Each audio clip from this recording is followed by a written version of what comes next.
Hello दोस्तों, आज की कहानी का नाम है अपने पन की महक।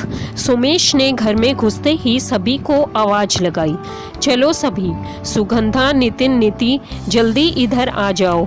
नए घर का नक्शा बनकर आ गया है, जिसको जो भी चेंज कराने हो अभी बता देना। एक बार नक्शा फाइनल हो गया तो फिर कुछ नहीं हो सकता।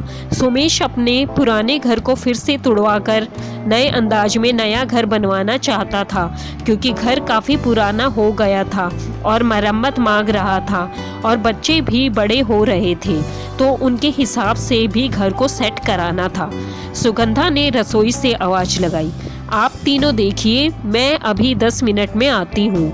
नितिन और नीति बहुत खुश थे, अपने बड़े बड़े कमरों के नक्शे को देखकर चहक रहे थे। नीति ने कहा, पापा मुझे यहाँ स्टडी टेबल लगवाना है। तो नितिन ने कहा, मुझे म्यूज़िक सिस्टम के लिए बड़ी जगह चाहिए। इसी तरह दोनों अपनी फरमाइश अपने पापा को बताने लगे। पुराने घर में 5 कमरे थे, जिनकी जगह अब नक्शे में 4 बड़े कमरे थे। उस नक्शे में एक कमरा सोमेश सुगंधा का, एक नीति का, एक नितिन का और एक गेस्ट रूम।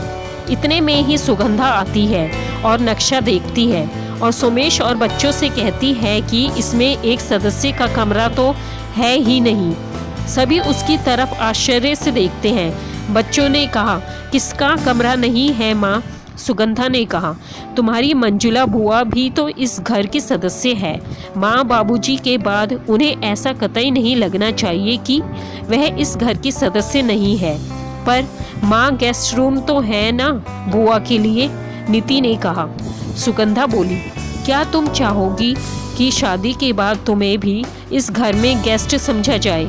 बेटियां कभी पराई नहीं होती, उन्हें शादी के बाद भी इतना ही अपनापन व सम्मान मिलना चाहिए जितना कि शादी से पहले।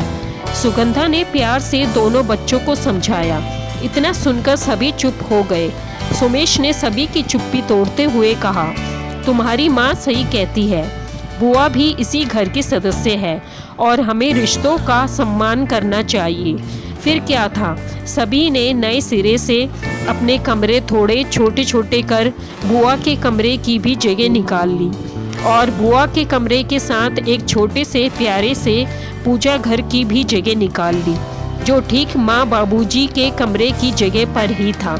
कुछ समय बाद घर के मुहूर्त पर जब बुआ घर आई तो सबसे ज़्यादा खुश आज बुआ ही थी, क्योंकि आज भी उन्हें इस घर में अपनेपन की महक जो आ रही थी और अपने कमरे से जुड़े पूजा घर में उन्हें माँ बाबूजी के होने का एहसास आज भी हो रहा था। दोस्तों, आपको यह कहानी पसंद आई तो प्लीज़ इसको लाइक, शेयर और सब्सक्राइब करना ना भूलें। धन्यवाद।